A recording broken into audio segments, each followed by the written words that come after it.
I owe everybody an apology for especially the Los Angeles Lakers because dang, Yeah, dang. we severely overestimated how good the Rockets were going to play.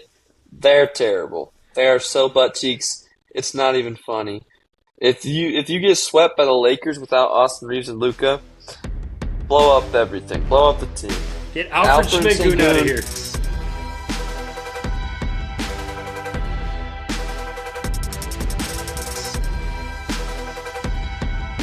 What's up, everybody? Welcome back to another episode of KNC Sports Podcast. We're your hosts, Caden and Cooper. Episode 10. We are officially in the double digits, and we're bringing y'all a good episode today. So it is the eve of the NFL draft, so we got a big weekend ahead of us.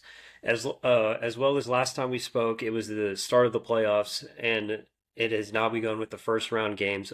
Pretty good games so far for the first two games. Somewhat. There's So good games, bad yeah, games. we had our first upset on Sunday, so so far there's been good in it. But we're gonna start with the draft. There's some stuff in the NFL too. Dexter Lawrence turns out didn't get the contract with the Giants, and they decided to move on, so he's going to the Bengals. We'll talk about that for a little bit, and then we'll talk about the NBA playoffs, of course. What's been the big story so far? The Rockets, Alfred Schmengun. Um, he might not be a Rocket after this year, to be honest. Whatever will happen with that. And then uh, we'll talk about NBA awards too because that is this week. So yeah, let's get started. So the NFL draft, as we know, Fernando Mendoza is going to be the number one pick going to the Raiders. And Kaden, your Titans are. Is he though? See, that's where my up. I mean, That's that's what I've been thinking. That's what I was under the impression. But then there's a bunch of reports coming out that are saying the Raiders may not take him. they. So I don't know. But I mean, I think the Raiders will See, take him. I don't think there's any way you don't.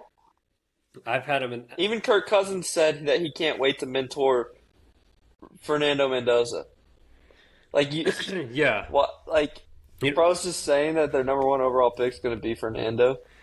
well, yeah, he's the shit. At this point, anybody can run the Raiders. I mean, with how bad their organization is and diminished. But um, at first, when they picked up Kirk that couple weeks ago, I was thinking, so they are taking Friend or they are. But I guess maybe they want a veteran to see how well he does play with them in behind. But yeah, kind of like you, I've had the thought in the back of my mind. I'm like, what if they don't pick up Mendoza? Like, what if they just They just take some yeah, random guy that we with the first overall that pick. they don't need. That'd be the most Las Vegas Raiders thing ever, It would be right behind the Jets and Browns. absolutely. Oh, well, the Jet. Funnily, the Jets do have the second round pick, so that would be funny. Yeah. But your Titans are getting picked at number four. How do you feel about that? Or who do you? Oh, personally, I want David Bailey. Okay, I love David Bailey a lot. Obviously, he went to Texas Tech. I go to Texas Tech, big Texas Tech fan. So there's a little bit of Red he's still Raider building. bias there. But also, he's one of the best edge rushers in the draft, along with Ruben Bain and Arvell Reese. So, like, in a lot of mock drafts that I've been looking at, they have him going number two to New York, and I'm like, no.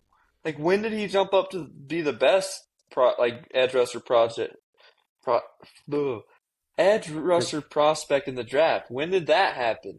Because everybody was talking about how, oh, Ruben Bain is the best and all these other guys, but now everybody has in their mock drafts that David Bailey's going number two to the Jets.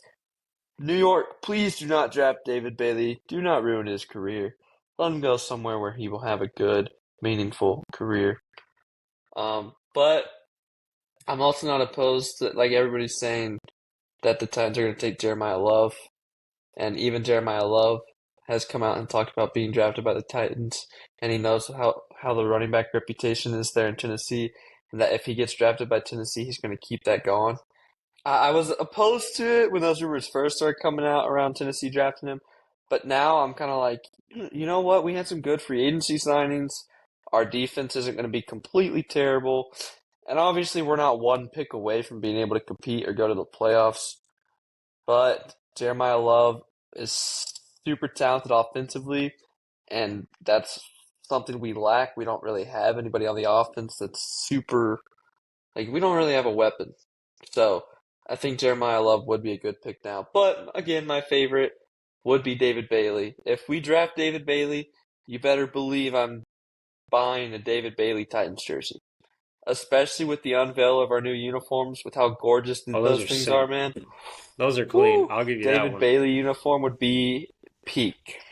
Yeah, so I think that would be a steal for the Titans because potential teams that could possibly pick them up too, if they don't, are the Giants with their two first round picks, and as well maybe Washington with their young core. But If he goes to either New York team, I'm gonna be so upset. I wouldn't want him to be with the Jets or the Giants. They're working. It's a work towards progress. The Jets, I don't know where they're going. Nobody knows where they're going. It's sad when they had won Are any. they even going anywhere? Yeah, it's sad when they hadn't won anything since Joe Namath, and that was in the '60s. So, but I think that'd be a great pickup for the Titans. Will in the backfield with Cam Ward. Like you said, there's no weapons really, so having Jeremiah in the backfield could potentially will boost that up for sure. Maybe throw him into the play game, passing game. But I wouldn't mind it. I think that'd be a sick pickup for y'all, especially with that young core. Like I said, um, and the David Bailey thing, I've seen like rumors of teams trying to jump up maybe to get him. Like I saw, of course, the Cowboys. They have to make headlines every day. We're trying to jump to the Cardinals spot maybe to pick up somebody like him or the other guy you'd mentioned. But I don't think he'll fall that far that's what though. I'm saying. Like everybody all of a sudden is super high on him, which a lot of people already had him as like the second best edge rusher prospect. But then he had a really good combine, and just I guess people were just like, "Man, this kid is something special," which he is. I mean, what he did at Texas Tech this year was phenomenal. Hmm. So I don't think he falls out of the top 5 or 6 probably. So if the Titans don't end up picking him up and take Jeremiah, who do you think he'd be better fitted with in the top 5 or 6 maybe? Um, Because it's I don't know. Who picks at 5? The the Giants? Giants. They don't. I mean, you've still got Brian Burns and Kayvon Thibodeau, so I don't really think you need to draft an edge rusher if you're in New York. No, they need But offense. I don't know who picks 6. But The Browns. plus the Browns, you don't really need an edge rusher there It's either. going to be another. So, It's going to be another I, sunny draft day tomorrow. but I think New York probably. I think the Jets will take him more than likely. Um, if not, then the Cardinals will Hmm. probably take him at 3. Um, because I don't think Dallas will be capable of trading up to 3. I don't think they have enough No, aspects. And if not, then he'll probably go to Washington and New Orleans, which Washington may be good. New Orleans, I don't know if he. does Cam Jordan still play for them? Yeah. Yes. Okay. I don't know if he like got released or something. Yeah, so the Giants have those two first round picks, and like you mentioned, they already have Tibbs and Brian Burns. But they did make news in the headlines this week to get that fifth round pick with trading Dexter Lawrence. Giants win the trade automatically. I'm just going to go with that. The Bengals, of course, they fill that spot with Trey Hendrickson, but just to me, it's just the Giants have a better window in this trade. You you think the 10th overall pick, you think you can find somebody at 10 that'll be better than Dexter Lawrence, though? See, that's what my first question was Not because, saying that I agree what Cincinnati did either. Why not just sign Trey Hendrickson and then keep the pick, right. you know? But I don't I don't know. know It's because just I looked, everybody's complaining, oh, Dexter Lawrence only had half a sack.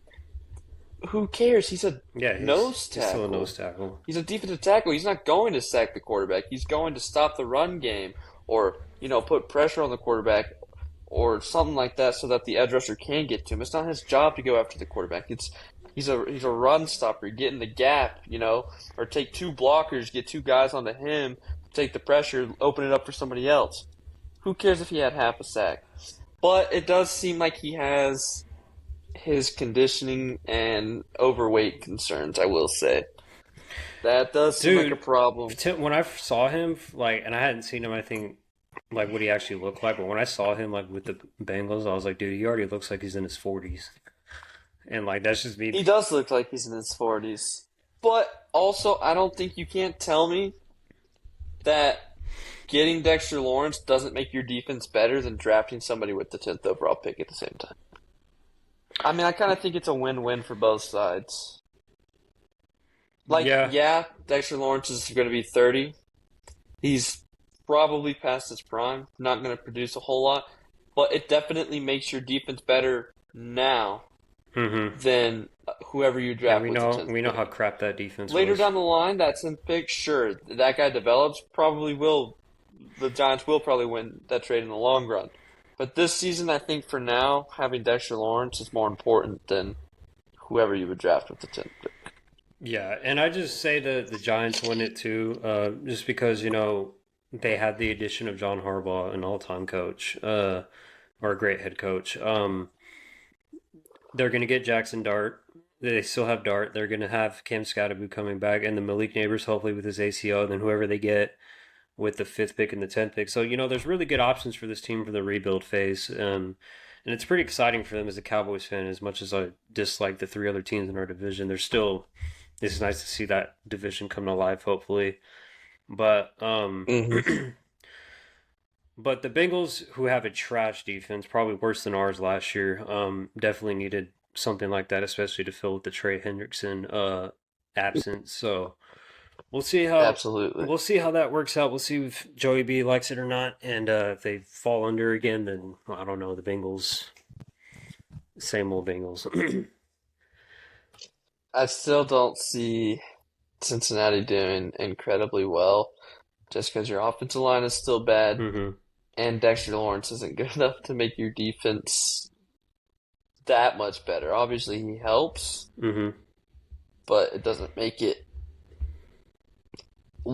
It heaps does, better yeah, than it it doesn't was. raise the ceiling. So as we know from the Micah Parsons trade, the Cowboys will have two picks tomorrow night in the first round, 12 and 20. Jerry, better not, better pick right. All defense is basically the full go here, just defense all around, because like the Bengals, sucky defense. Secondary, more specifically. Absolutely. Um, I saw maybe Caleb Downs from Ohio State and what's his name from LSU. So just anything secondary, like you said, will work out our problems and we'll be okay. I think there's a chance Caleb Downs falls at 12 That's what I. because he had like he's kind of dropped a lot. He's a projected top 5 pick going into the start of the season, hmm and then there's been a lot of other guys who produced better that kind of just jumped him. So if he's still there, I think Dallas needs to take him for sure. Yeah, that'd be a huge steal, and whoever they get at 20, I can't think of who, but that'd be nice. The Chiefs also have two picks at 9 and 29, so I don't know. Apparently, well, no, now they're not anymore because uh, they have Kenneth Walker, so they wouldn't need Jeremiah Love, but they'll just need offense for sure. Or maybe a quarterback. Well, you also got to replace Secondary. Trent Yeah, McDuffie. that's what I was going to You say. traded him Corner. to LA. They got it, and I think they gave up that other cornerback too. I forgot his name. but we'll see how tomorrow's draft day goes. It's going to be a fun one. It's going to be round one is tomorrow night, and then round two Sunday or Friday, and 4 through 7 Rounds 2 and 3 Friday, and then 4 through 7. Sunday. And then that reminds Yep. me, I forget every year. Draft day. I freaking love that movie. It's so awesome. Yep. It's the Unrealistic, but it's a fun watch. unrealistic, yes, but it's a great movie to watch. Kevin Costner is so good. Vontae Mack is a stud for sure. That's a good pick. The crap they pulled last year It's with the Jacksonville trade, I was like, yeah, this is straight out of draft day. I was like, Sonny just completely was like, yeah, we're gonna move out. yeah, I didn't agree with it at first, but you know, low key think it kind of worked out for him. Yeah, I would have rather seen Travis Hunter in a Jacksonville than a Browns jersey, but we'll see. Fernando Mendoza, maybe, maybe not tomorrow. We'll see. Only time will tell. But that's over with. Dexter Lawrence, good. Now we move to the big stories. The NBA playoffs have officially begun.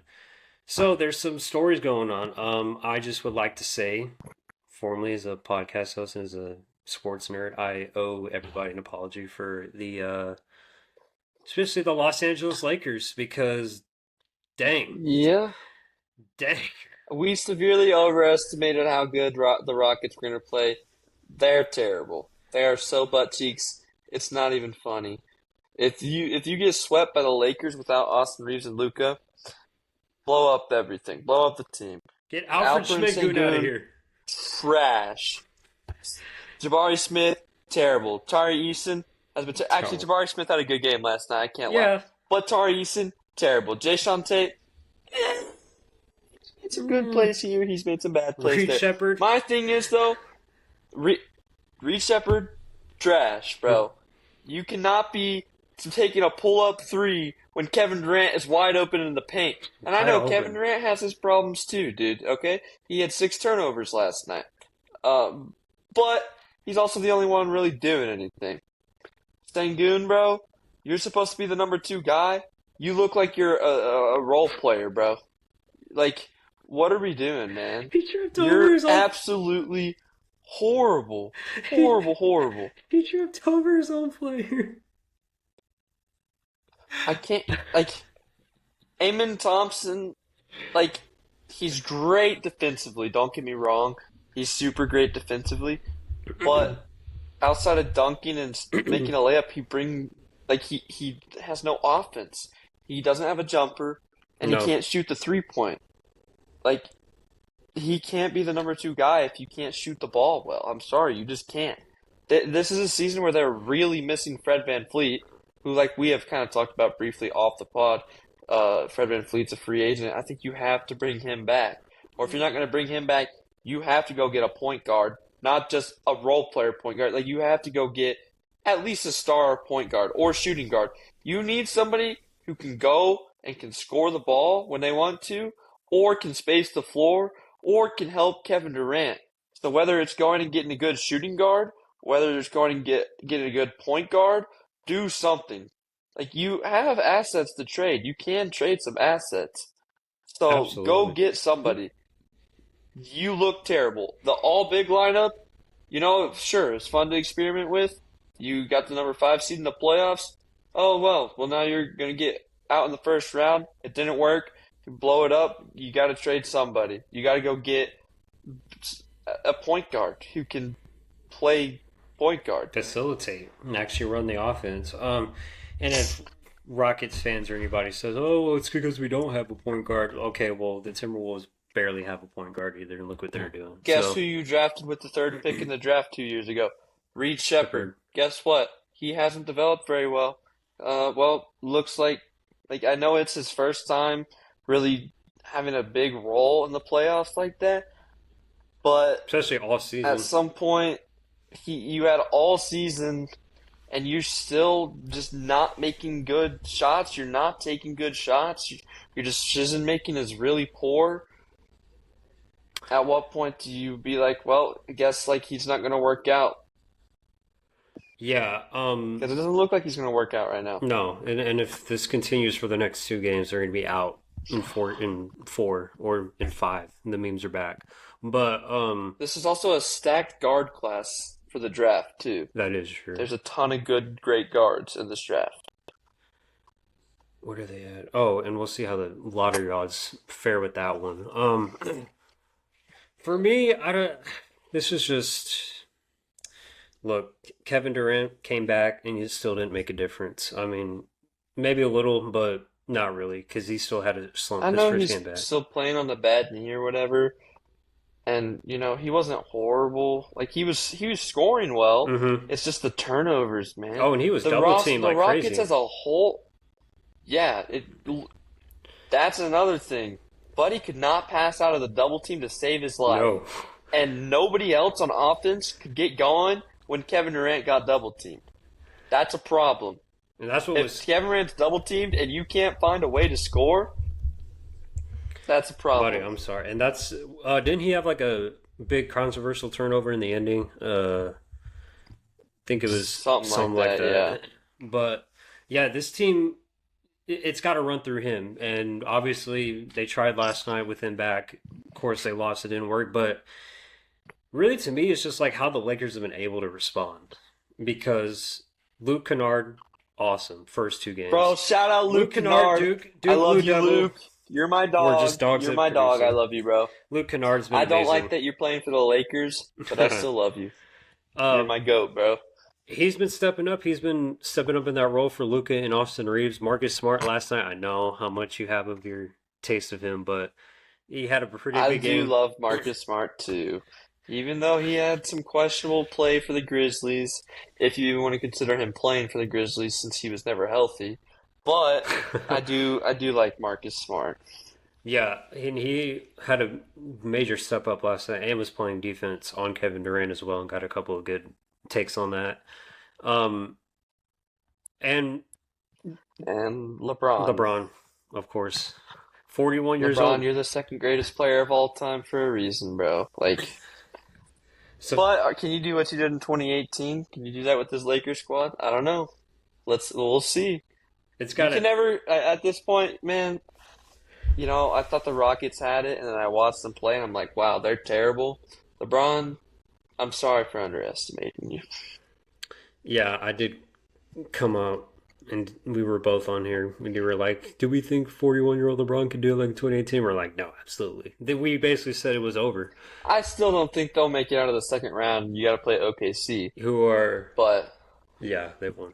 But yeah, yeah, no, OKC is way too dominant, especially how they've been playing against Phoenix. And they played the Lakers with their starters, and by halftime it was a crap show.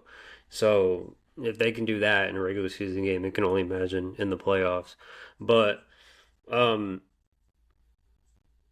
they're saying apparently Austin Reeves has been getting in shoot arounds, so he's slowly if they can push this to a 5 or 6 maybe, but Luka's out and definitely for sure that's a for sure yeah. first round. So Although the way that you're playing right now, I would have him wait. I wouldn't bring Austin Reeves back yet. yeah, Unless Houston wins the next 3 games in a row, then maybe I'd be like, okay, let's try and get Austin Reeves back out there. But the Lakers look good. They look yeah, good with the roster they have right now. So I don't think you really need to force Austin Reeves. And you have a 2-0 lead right now. Sure, you're going to go play in Houston. But if you can get back to Houston, if you're up 3-1 or even 2-2, and you go back to LA, I would still hold them out a little bit, see if you can win that first game back in LA. And then if you lose, you go down, 2-3 or hmm, whatever, then bring him back. But don't force him into anything that he doesn't yeah, need to no, do. Don't make him injure himself even worse, because then that's not going to be good. no, absolutely. That's for sure because um they're going back to Houston what on Friday. So if you can get a game in Houston at least, or if you can get both, I mean, well, if you get both, the series is over, and then Austin If you get Reeves both, series over. series over, and they get longer rest. So Austin Reeves will definitely come back then. But I would say yeah, don't push it because if you really do try to push it, he might, of course, like we've seen, reactivate it maybe. But I'm liking after watching the first two games. I'm really liking this squad as of right now, just because I've seen they're they're responding and they're basically trying to make us they're trying to make the doubters like fess up and be like, yeah, we're sorry, we're wrong. And I will admit, I apologize. Like we're sorry, LeBron. We forgot how capable as a basketball player you are, still flying in the air at 41, dunking over people. But all in all, I'll give credit to them. They've done a heck of a job. Yes, they have. Shout out to JJ Redick Shout too. out, You've done a yes. good job. And shout out to JJ Redick for bringing Luke Kennard's confidence back in big games, in clutch games too. Like that was one thing Luke Kennard really struggled with being in Memphis is he wasn't good in like clutch games. Like, Hmm. sure, he was really good when he didn't need to be clutch. Like he was making crazy 3-pointers. But then when it would come to like a game-winning three or game time three or something, he just didn't have the confidence. And so having JJ Redick, who, was known for shooting and being a dead-eye shooter, helping Luke Kennard get his confidence like that, Yeah, that really helps a lot too. and with Five how for five from three in the first game with how for intelligent Luke Kennard. Riddick is and how a stud of a coach and analyst he was, he just giving that boost back to him will definitely fuel for the rest of the games they have in the series. Um, so on to another big story. As y'all know, Victor Wembanyama took a very scary fall last night in the Blazers matchup in Game Two. Exited the game in the second quarter, and I'm not sure. sure I I don't just saw remember. that he went out with concussion. Yeah, fell on his face. So it came back. It was a concussion he was diagnosed with last night, and then the Spurs did go up 15 without him, and then they unfortunately lost that lead to go down to have the series tied by the Blazers 1-1. So how do we feel? Because we know potentially he's going to be out in Game Three, but how do we feel with the Spurs moving on without him? Still confident. If I'm a Spurs fan, I'm still not super worried yet. Unless you go down 3-1, I wouldn't worry. Even if the Blazers take game three, if Wemby doesn't play, I wouldn't worry about it too much. I think that they'll be okay. They still have so much talent that they should be able to win anyways. Hmm. And going into a game knowing you're not going to have Wemby, you're able to game plan a lot different than having him go out of the game in the middle of the game. So Yeah. I still think they'll be okay. I think they're definitely better than Portland. So I'm not too worried about it. Yeah, I my thing with it is like, yeah, he could get better by Thursday or Friday, but when they're traveling to Portland, but it's like, can he be on a plane? Because I'm sure with concussions, it's not very good to be in that high of an altitude traveling. Oh yeah. I So think he'll be okay though. yeah, if or unless they sit him out for Game Three, and then he'll be completely fine by Sunday. They get him in. I still wouldn't worry about it a little. I still think they'll come out winning the series. And if they do go down 3-1, I think when he gets back, it'll be 4-3 for sure. But I like after that after game one that they played in their first playoff game, the energy that they have is just amazing. And Wembanyama beating Tim Duncan's playoff record as a Spurs playoff debater, I think it'll be a good. It'll be nice to see them as a young team have a good run in the playoffs this year, For sure. potentially with that second round matchup. And Jokic and the Nuggets, man. That series with the Timberwolves is now tied.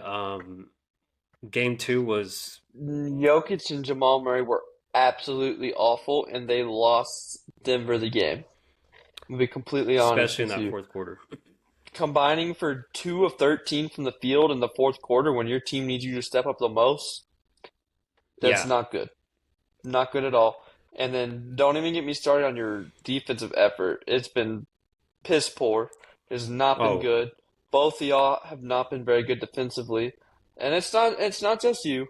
Also Cam Johnson, I think he's probably got to go after the season. I From agree. at least from what I've watched and what I've seen, he's been a defensive liability and he's not scoring the ball well.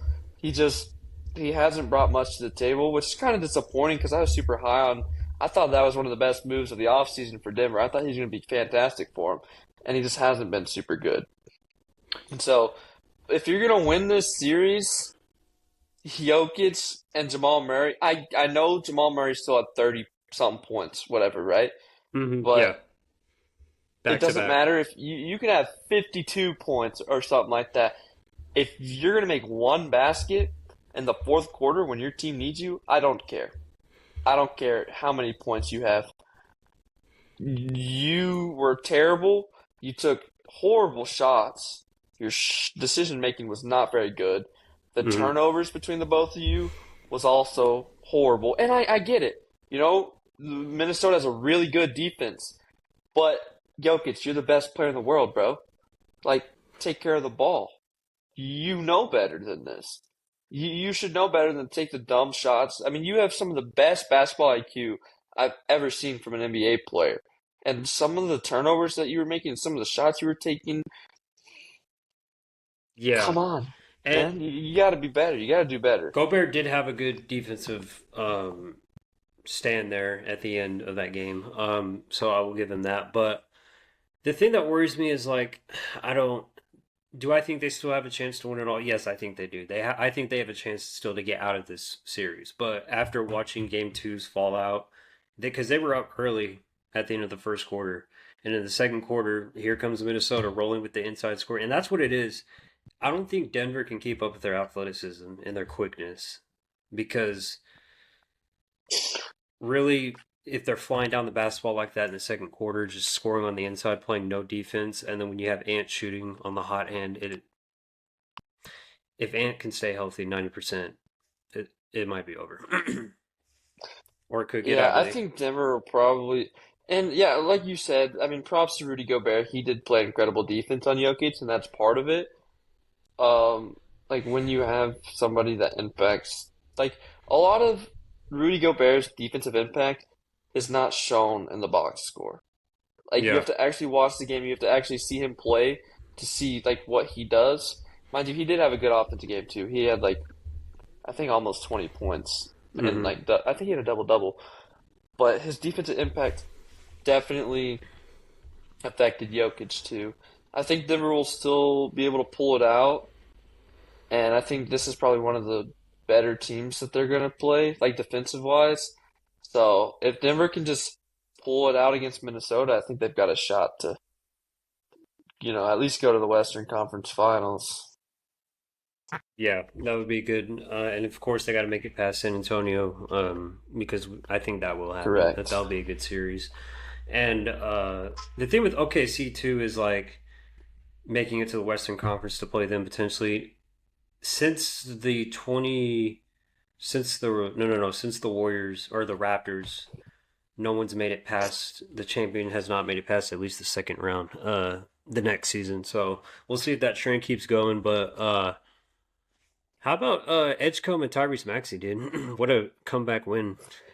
Dude, I love, you know, I don't really like Philly. I kind of, I'm rooting for Philly at this point. I kind of want to see them win the series. I want to see them make it past the first or second round for once because I love Tyrese Maxey. He's one of my favorite players in the league right now. He's top five favorite players of mine for sure. Um, and then VJ Edgecombe, man, he's so fun to watch. Also, Absolutely. I enjoy him a lot. And getting a game in Boston like that and winning by that much is After huge, getting blown especially out, without Embiid. with getting blown After out. getting blown out like you did, and then going back into Boston for game two, and then blowing them out without Embiid, that's huge. That huge. You That big needed time. that. And I don't even know. Call like I wouldn't be surprised if somehow Philly pulls out a miracle and can win this series. I think it's a I can see it. possibility for sure. If Tyrese Maxey keeps up the play, Tyrese Maxey's that guy.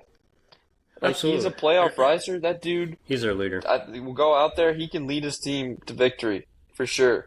And Derek White, buddy, he, whew, that was terrible. I saw Zero of what from the field? Zero of zero 11 of from the 11. field. Didn't make a shot, and his defense, like the effort's there, but he wasn't even really playing great defense either. No, Like it was not I saw this stat. not very I good. saw this stat earlier where the Celtics. Oh, what was it? They were shooting when they shoot like when they can't shoot over 29%. They've lost like 8 of their 160 something games that this has happened. And one of the Well, games was last night, and it was yeah, because they shot the three too much. And that's what I said last year when they lost to the Knicks. I was like, they're gonna lose because they dive by the three because they shoot it too much. right. This is what me and you have talked about before. Is Boston is a 3-point shooting team when they're hot and they're hitting their 3 pointers, they're unbeatable. But when they can't shoot the three ball well and they're shooting inconsistent, They're not gonna they're win. not winning games. No. They rely on the 3 point too much. They don't score in the paint well. Mm. And And if you're going to get outshot from three by Philly, you're not going to win that game. No, absolutely. And we saw that I think Maxi and Edgecombe combined for 59 points last night, so if they're doing that Yeah. for the rest of the series. And then who knows if we get Embiid back this series or not, we don't know. His injury will tell. But Yeah, yeah. What? He's recovering from appendicitis. Wasn't that like a week and a half ago now? I think so. Like, from somebody who has had like an appendage removed like that, like I know it hurts, but I was recovered from surgery in like a week. You're an NBA That's player, right. you have access to a lot of things that I didn't. How are you not back? Unless there's something I'm missing, some report that I missed on why he's not back. But how are you not back playing yet? And I really Other than the fact that your name is Joel Embiid. and with him being back, I think that will light the spark in this series and make it a lot better for them. Um, of course, Embiid has had his fair share of injuries in his early playoff exits, but again, this team's young, and with Paul George having that great spark coming back from that suspension, I think that they could really make some noise potentially if they just keep it right with this Boston series. Paul George being good is huge for Philly as well. And with the veteran cinch, with him having that fall off, uh, since that for the past few years now, he's kind of upped it up now. I'm very happy for him. Playoff P was the thing a while back, but I've enjoyed seeing him play. How about again? We've talked about this. How about the Knicks blowing a 15-point lead to the Hawks? Like we talked about inconsistency. Good for the Hawks, dude. CJ McCollum has been the best player in the series for the Hawks, dude. I'd mentioned in the last episode that Jalen Johnson was going to have to step up. Can Jalen Johnson step up and be that guy? Which he's played well. He has been good, but he hasn't been the guy. CJ McCollum is that guy. Absolutely, I still think the Knicks probably win the series, but getting a win in the Garden is huge, especially a comeback that's win. huge. Giving that momentum to you going back home to Atlanta, Hmm. man, it'll be close. I think I don't get me wrong. I think Atlanta can pull it out, but will they? Is the question. I think it's gonna be like How a. does like I think it's gonna be a Detroit Pistons type of style last year. I don't know why. I agree. I agree. Because that Even though Detroit could have won last year, they were two bad calls away from winning the series. again, the 2 minute says it all. But If you can get it was an obvious out. two wins in Atlanta, I think the Hawks will win that series. But if you split the series and you go back to the Garden, you do not want to play The the Knicks Game 5 in the Garden. You going don't want to play the Game 2-2. 5 in the No, Garden. absolutely not. You're right. um, I would just say the consistency is showing. Up 15 points at home at the Garden and going out like that is just. But CJ McCollum, props to him. I do like how when he had that foul shot the other day in Game One, they were talking about how he was like, "Oh, Brunson was just playing it like an award show or something. They should give him an award for that." But I can see this. I can see Atlanta giving the Knicks trouble in this first round. Definitely. For sure. Um, the Yep. the Cavaliers up 2-0 against the Raptors. Hey, so I was wrong. I thought it was gonna be close. Nah, Cleveland's just dominating, Cleveland's bro. just Cleveland in four. both. I'm glad. I do like Toronto. Don't get me wrong. Darko Rajakovic being a Mhm. former Grizzlies assistant coach, I like and I have a lot of respect for him. And I mess with a few of their players. I like R.J. Barrett and Scotty Barnes is fun. Um, but Jakob Poeltl has been awful. He's found himself worked his way out of the rotation, and that contract is nasty. That's gonna hurt you a lot. You can't play him consistent minutes, and he's been awful. And not only that, but you're paying him millions of dollars a year, and he can't get off that contract because nobody wants him. He has no value, so that sucks. But I feel like Scotty Barnes and Brandon Ingram just aren't playing up to, expectations, and Cleveland is just better. Like I told you, Donovan Mitchell, bro, he is that guy. 30 plus points in back-to-back games for him. Their trio of Harden, Mobley, and Mitchell all scored 25 plus points in game two. I think they're definitely better than Toronto. I thought it was going to be kind of close, but I was wrong, and I'm glad to have been wrong because I like Cleveland a lot. Uh, Donovan Mitchell's my favorite player in the league. So I'm glad to see Cleveland being successful. I'm glad he's healthy. I'm glad Cleveland's finally healthy enough to hopefully go on a run. Um, I think they could go to the finals, at least the Eastern They Conference have a Finals. If chance. they're playing their best ball, if Cleveland is playing their best ball, I think they can. I just like I like, because you mentioned how they've just been dominant. I like their explosiveness, I would say, which is both games. When that, with that offense with Donovan Harden, and then you have Mobley, and then you got Jared Allen, of course, that makes it all the while.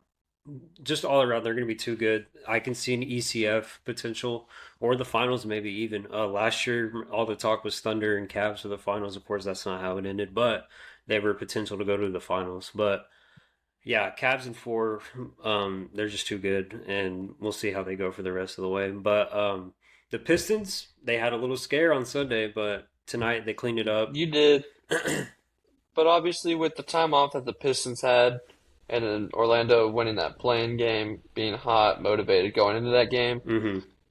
Not saying I was expecting Orlando to win, but kind of not surprised with the momentum they had going in. And then tonight they got absolutely crushed. They allowed another huge run, allowed Detroit to go on a 36-3 run in the third quarter of tonight's game, and then obviously ended up just blowing them out of the water and dominating them. Yeah, game one was So, definitely a hiccup. And was it something to worry about? No, not really, 'cause it was only one game. So you had the chance to come back and win. And they still got, it'll be five more, or it'll be, go to a game five at least right now. So yeah. they could, I still think Detroit in five, mm, maybe six, maybe Orlando gets a game in Orlando, but I still think Detroit will have no problem with Orlando. yeah, I think they could easily go 4-1 the rest of the way. Because, And something I've been talking about all season is if Orlando disappoints again, they get knocked out in the first round again. If they hadn't made it out of the play-in, um, would they have fired Jamal Mosley? Is that something you talk about now? I think it's definitely something you have to consider. At this point, he hasn't made it out of the first round of the playoffs hmm, at all yeah, in 3 seasons now. 3 seasons in the playoffs, you haven't really done anything. You've lost to Cleveland twice. Now you're probably going to lose to Detroit. Do you move on from Jamal Mosley? I think it's something you have to I consider. was kind of having that question earlier before we started this, because I was like, I think since his 10-year start in 21, 22, they've been in the playoffs. And you're right, since the past 3 years, they haven't been out of the first round. So it is the question, okay, do we do move on? And that's kind of the same thing the Rockets are having right now, too, with Udoka, maybe. That if they don't make it out of this Lakers series alive somehow, will they get kicked in? I mean, you vouched for that, I think, last week, too. But you're right, Jamal Mosley's got to do something. I don't think he's been good enough. And I love Jamal Mosley. I do. I love him as a head coach. I think he's a great guy. I don't have any problems with Jamal Mosley other than the fact that your team just hasn't, like, you haven't been able to get over this hump. And you do have a lot of talent. You have really good rotation. Hmm. You have, obviously, there's inconsistency with Paolo, which we have talked about. He's got to step up. He's got to be better. Like, Yeah. coaching isn't entirely the problem because when you have players who are supposed to be superstars not playing like superstars, that doesn't help either. But also with the talent that Orlando has, I think the expectations are up here, and when you're just not doing that. Right. Absolutely. So we'll see how the rest of that series goes. But it was a good, yeah, that 36-3 run, dude. Oh my gosh. That's not the first time Orlando's been the victim of big runs like that either so far this year. But before we wrap Mm-mm. everything up, we're going to go over the NBA awards. Not all of the awards have been announced, but some have been this week. Wemby, unanimous Defensive Player of the Year. Congratulations. We need to get that one Deserved, deserved. absolutely deserved. Absolutely. Clutch player. I wouldn't have given it to anybody No, and else. I think So he that's why he was unanimous for a reason. You said clutch player was Shea, correct? yes, Shea won that yesterday. I want to say, I believe, uh, which is fine. I think he probably he was the most clutch player in the league, or at least one of them. So I think that's fine. Him winning that. and then the Um, was it Sixth six man? man Yeah. was Keldon Johnson, who was fantastic coming off Mm-hmm. the bench for Spurs. So I 100% agree with that as well. 13 and a half and 5.4 rebounds off the bench. Yeah, I'd say that the finalists were Timmy. Okay, yeah, that's funny. Tim Hardaway Jr. Yeah, Tim Hardaway Jr. was Yeah, on there. yeah, He was a finalist, but he did have a good. He he had had a a good. decent season. You know, he. Uh, Oh, the other day, on Monday when they were playing the Wolves, and he took that charge foul, and he was on the ground screaming because he got a charge yeah, foul. I was like, that's gonna be a meme. spazzing out. Yeah, That was funny. I'm sorry, that was funny. And then of course we don't have the Rookie of the Year yet. Most valuable player will be next month. That drags out for so long for no reason. And I hate that because I know they say it doesn't go off playoffs, but I know that they do base it off the playoffs. Yeah, And as I want Wemby to win it, but I think realistically it will be Shea. I it think will Shea be. probably will win back to back. Hmm. Um, as much as I would love to see Wemby win it, I don't think he will. And I think just because the narrative of Shea winning again, I could be wrong, but I think it's just mostly because of the media. I'm gonna be honest. Yeah, but then if he wins back to back, like, do we get voter fatigue again, like we did with Jokic? Are we just going to give somebody else a free MVP when they don't really deserve it? Because oh, we're sick of Shea winning it. You know, because Embiid won, and the year Embiid did win it, he had a great It season. was a good Like, don't year. get me Yeah, wrong, but Jokic also still should have been the MVP Jokic again. could I think he had a have better four in a season. row. Yeah, Yeah, but yeah, but the Coach of the Year finalists. I don't. JB Bickerstaff for the Mitch Pistons, Mitch Johnson. Johnson, and Joe Mazzulla. I'm not gonna lie. It's for me. It's between JB or Mitch, but You know, they're both top seeds. I love JB Bickerstaff a lot, don't get me wrong, and what he's done for Detroit is great, taking him to the one seed. But what Joe Mazzulla did when a lot of people didn't even have the Celtics making the playoffs, Exactly. like, Yeah, I didn't even think about it's that. impressive. Joe Mazzulla is a dang good coach, bro. Like, I've really underestimated how good of a coach Joe Mazzulla really is. He's absolutely a phenomenal, fantastic coach. You know, sometimes I don't like his attitude and the way he talks, but Yeah, he's an incredible coach. So it wouldn't surprise me if Joe Mazzulla does win it. because I this. would love to see JB Bickerstaff win it because I Hmm. love JB Bickerstaff a lot. And, you know, getting fired in Cleveland and being done wrong in Cleveland and coming to Detroit and turning one of the worst franchises in the NBA for multiple seasons Into the one and seed. then have them make the playoffs, compete with the Knicks, and now you're the one seed.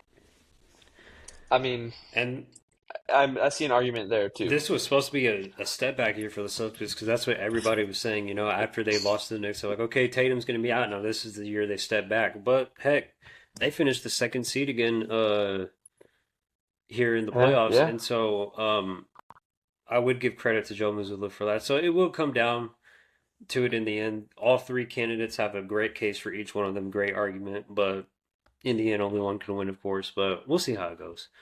Um, but yeah, that's pretty much it. It's going to wrap things up here, guys. Again, it's going to be a big week in the draft, and then the playoffs continue and all that. But we're going to wrap it up here. We're your hosts, Kaden and Cooper. You're listening to the KC Sports Podcast. Signing off.